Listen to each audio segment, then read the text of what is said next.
Welcome to Bible Talk. I'm your host, Sonny G, and today we'll be reading Genesis chapter 41.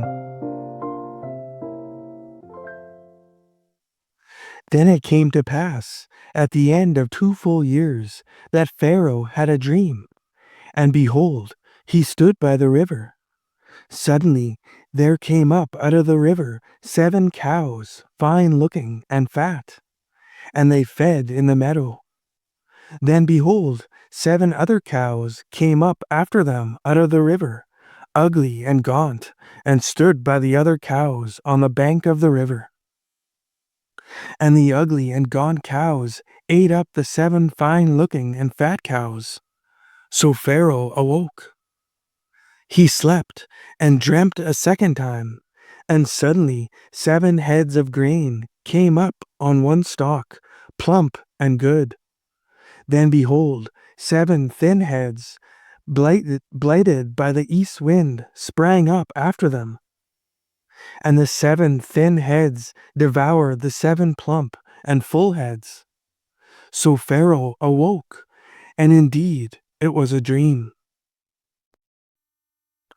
Now it came to pass in the morning that his spirit was troubled, and he sent and called for all the magicians of Egypt and all its wise men.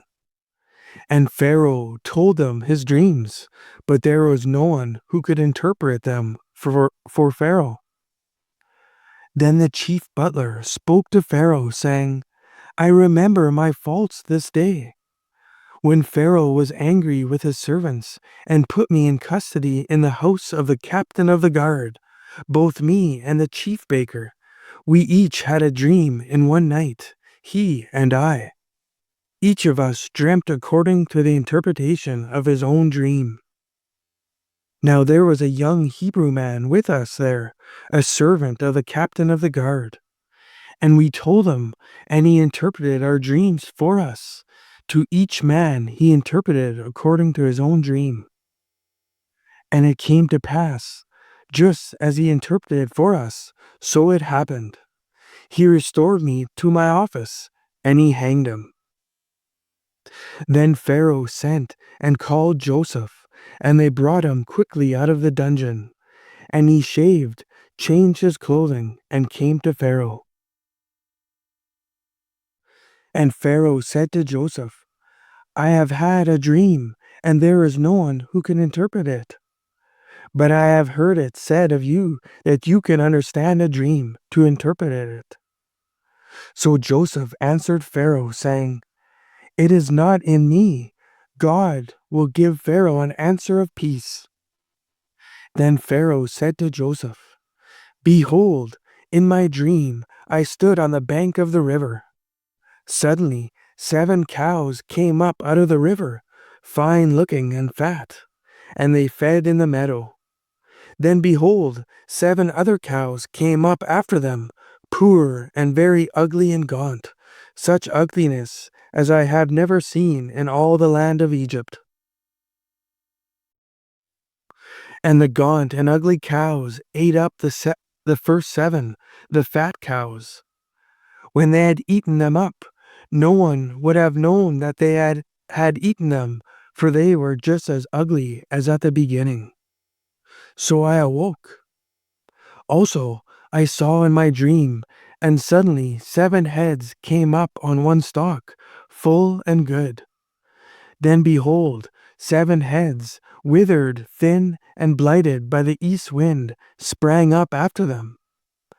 And the thin heads devoured the 7 good heads. So I told this to the magicians, but there was no one who could explain it to me. Then Joseph said to Pharaoh, The dreams of Pharaoh are one. God has shown Pharaoh what he is about to do. The 7 good cows are 7 years, and the 7 good heads are 7 years. The dreams are one.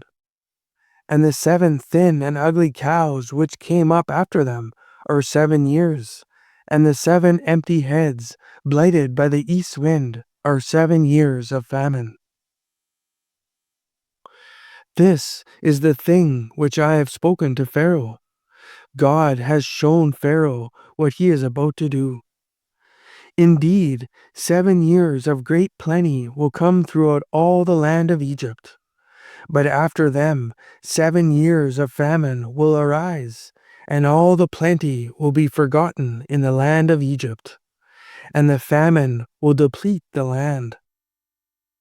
So the plenty will not be known in the land because of the famine following, for it will be very severe.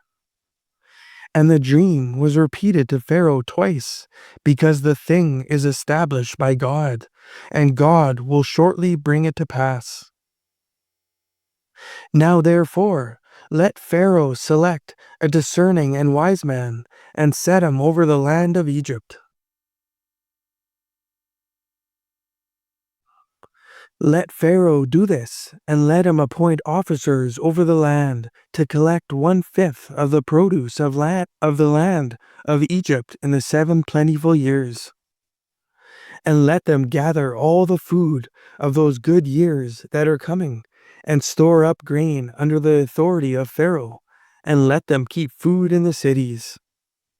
Then that food shall be as a reserve for the land for the 7 years of famine, which shall be in the land of Egypt, that the land may not perish during the famine. So the advice was good in the eyes of Pharaoh, and in the eyes of all his servants. And Pharaoh said to his servants, "Can we find such a one as this, a man in whom is the Spirit of God?" Then Pharaoh said to Joseph, "Inasmuch as God has shown you all this, there is no one as discerning and wise as you. You shall be over my house, and all my people shall be ruled according to your word. Only in regard to the throne will I be greater than you." And Pharaoh said to Joseph, "See, I have set you over all the land of Egypt." Then Pharaoh took his signet ring off his hand and put it on Joseph's hand. And he clothed him in garments of fine linen and put a gold chain around his neck. And he had him ride in the second chariot which he had, and they cried out before him, "Bow the knee." So he set him over all the land of Egypt. Pharaoh also said to Joseph, "I am Pharaoh, and without your consent no man may lift his hand or foot in all the land of Egypt." And Pharaoh called Joseph's name Zaphnath-Paneah, and he gave him as a wife Asenath, the daughter of Potiphar, priest of On. So Joseph went out over all the land of Egypt. Joseph was 30 years old when he stood before Pharaoh, king of Egypt. And Joseph went out from the presence of Pharaoh, and went throughout all the land of Egypt. Now in the 7 plentiful years the ground brought forth abundantly. So he gathered up all the food of the 7 years which were in the land of Egypt, and laid up the food in the cities. He laid up in every city the food of the fields which surrounded them. Joseph gathered very much grain, as the sand of the sea, until he stopped counting, for it was immeasurable. And to Joseph were born 2 sons before the years of famine came, whom Asenath, the daughter of Potiphar, priest of On, bore to him. Joseph called the name of the firstborn Manasseh, for God has made me forget all my toil and all my father's house. And the name of the second he called Ephraim, for God has caused me to be fruitful in the land of my affliction.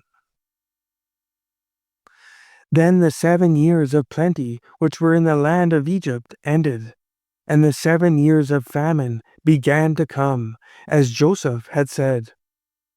The famine was in all lands, but in all the land of Egypt there was bread. So when all the land of Egypt was famished, the people cried to Pharaoh for bread. Then Pharaoh said to all the Egyptians, "Go to Joseph. Whatever he says to you, whatever he says to you, do." The famine was over all the face of the earth, and Joseph opened all the storehouses and sold to the Egyptians. And the famine became severe in the land of Egypt. So all countries came to Joseph in Egypt to buy grain, because the famine was severe in all lands. Thanks for tuning in. Join me next time as we'll be reading Mark chapter 13.